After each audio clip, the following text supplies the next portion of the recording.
Turner's Journey, Episode 4, Take 3. Oh, ow. Hiya, Martin here. Thank you for joining me for Turner's Journey, Episode 4. Thank you very much for all of your comments and everything and well wishes for our little family break to Cornwall last week and the beginning of this week. Yes, we did get rained on, but we had a great time anyway. So, again, for the fourth week on the trot, not an awful lot has happened in the workshop. However, there has been an awful lot of thinking going on, and also when we got back from our little break on Tuesday in the evenings, I spent some time working on the website and a few other bits. Right, before we get going, the bowl. Let's have a look at the bowl. The cherry bowl I turned a few weeks ago, and the little check mark that I pointed out to you last week hasn't moved at all, and there isn't any movement in the actual bowl shape itself, so it's retained its shape, apart from that tiny little check that isn't doing anything. And today it weighs 1,651 grams, so it's lost another 37 grams of moisture since last week, which is cool. Yeah, this episode is about planning and execution, and now we're coming on to the Christmas run-up. Planning is really, really important, and also I need to be thinking about what I'm going to be doing next year. So with the run up to Christmas, I need to be having a think about turning some more snowmen. I turned loads and loads of snowmen last year and sold all of them. So this year I need to make even more to take off to the markets and the Christmas festivals and stuff that I plan on attending, which I need to be booking come the 1st of September, which is next week. And also I'm going to have a play with turning some Father Christmases or Santa Clauses, as well as baubles and perhaps some kids' traditional toys like spinning tops, that kind of thing. Small items that are going to be relatively inexpensive, but at the same time quick and easy to turn.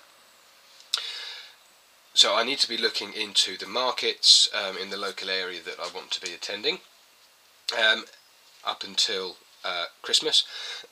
Excuse me. And also I want to be having a look at what's going to be happening next spring and summer. I know it's a long way ahead, but if I want to be getting into these weekend shows that I've mentioned before, then I really do need to start planning ahead and actually working out the entire summer itinerary.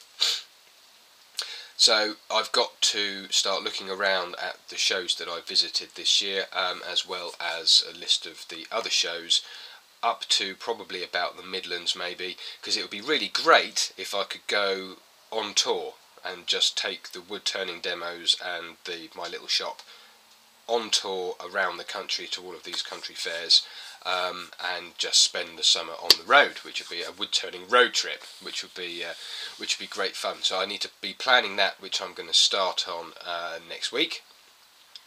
And what else have I got down here? Oh yes, I also in that case need to be planning the stand that I want to take, because it needs to be easily put-upable and take-downable, and storable and transportable as well. And I'm also going to need some accommodation. I've got a tent, which is fine, and I'll have to see if I can possibly save some money up to get a caravan to move around with and to spend the summer on the road. But we will have to wait and see on that. But I can at least book into, or try and book into, all of these shows for next country show season, which is generally end of May-ish up until kind of middle of September. But we will have to wait and see on that front, but I will of course be keeping you up to date with it. And also with my girlfriend starting a new job, and me having to work weekends at craft markets and stuff like that, I'm going to try and work the same rota that she does, which is basically one weekend on, which is when we're both working and the kids aren't with us, and then one weekend off when all the kids are with us and we can have the weekend together having lots and lots of fun.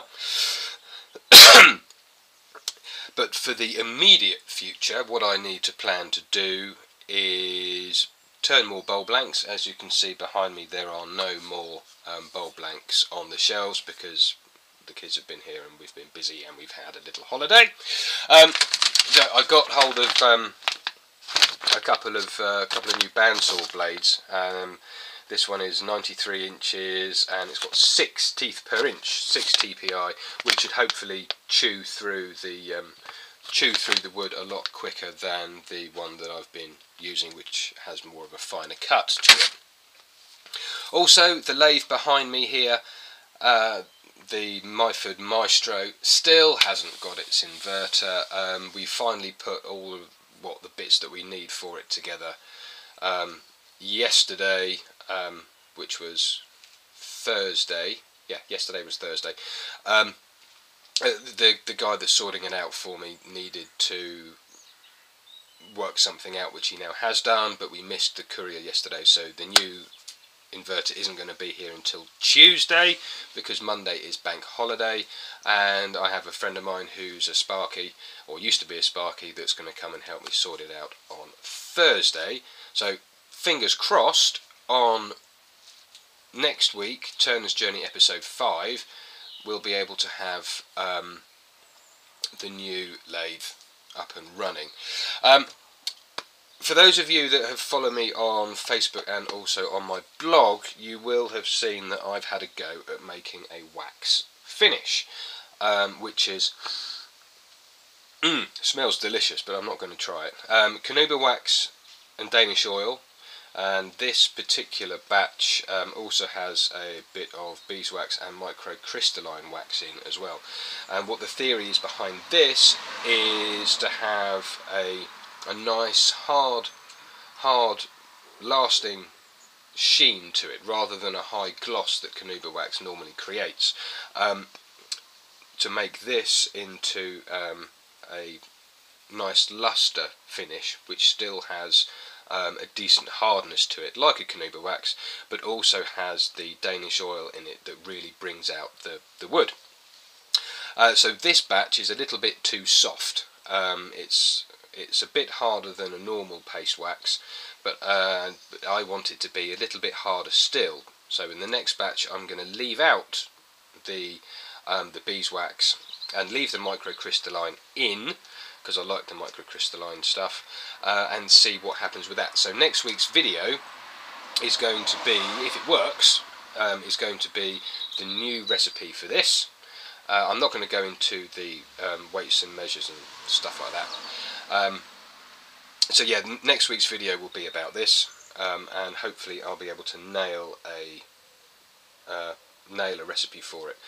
But I will have 3 tins of this, 3 small 50ml tins of this to be giving away.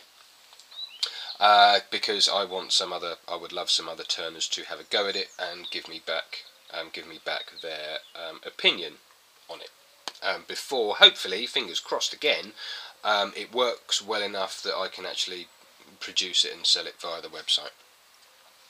So keep an eye out on the blog and also perhaps next week's Turner's Journey for information about how you can become one of the 3, maybe 4 beta testers for the wax finish, and I'll send you over a tin of it to try out, and you can let me know how you get on with it. That will only be open to UK turners, I'm afraid, purely because of postage costs and stuff like that. So, and it will only be available to subscribers of my newsletter and subscribers to the YouTube channel. So you can only get hold of it if you are a YouTube subscriber or a newsletter subscriber. And I will choose three turners at random from the UK to become the testers for that. And I think, oh yeah, I need to make a chainsaw jig as well. having a fairly sleepless night the other night. I was thinking about cutting bowl blanks with a chainsaw, because that's what keen woodturners do. They dream about what they do. And I'm going to make a chainsaw jig over this weekend, which is going to be a triangular shape effort, which will hold the logs upright, so round, upright, so I can easily cut down the centre of them in order to get them on the bandsaw. But I'll show you that in episode 5. And also next week I'll be doing a review on a couple of tree identification apps I've found, as recently I decided that I should really have a tree identification guide, like a book, and then I thought, hang on a minute, why don't I use an app? So I'm going to use an app, or a couple of apps, and I'll let you know how I get on with those and give you links to them. And also I'm going to start a newspaper, an online newspaper that syndicates RSS feeds from woodturners and woodturning companies from across the web, and collate them into a really nice looking newspaper that works beautifully on desktop PCs and all tablets as well, so keep an eye out for that. The apparel and the gift items and stuff that I created last week, I've had an order, which is fabulous. Really chuffed to bits with getting an order for that. I've added a couple more designs to it last night, and also next week, if it arrives, which it should do because they said it's going to be a 3-day delivery, I will be adorning one of my own garments. Haha. Right, so yes, more planning, got to sort out the markets, and also plan next season. And that's it for Turner's Journey episode 4, other than to say this Robert Sorby Patriot chuck arrived for me the other day, because the chuck on Old Faithful lathe here won't fit the new lathe. So here is a Robert Sorby Patriot chuck, which I'm looking forward to getting on the lathe and working. And that's it. Thank you very much indeed for watching. I hope you enjoyed the show. Please do leave comments, hit the like button and subscribe, and feel free to share Turner's Journey around your social media friends and stuff. Well, that motorbike wasn't hanging around, was he? Yeah, feel free to share it around, pass it on. You know, the more people that might be able to learn some stuff from my experiences. So that's it for now. Thank you very much, and I will look forward to seeing you next week in Turner's Journey episode 5. Bye for now.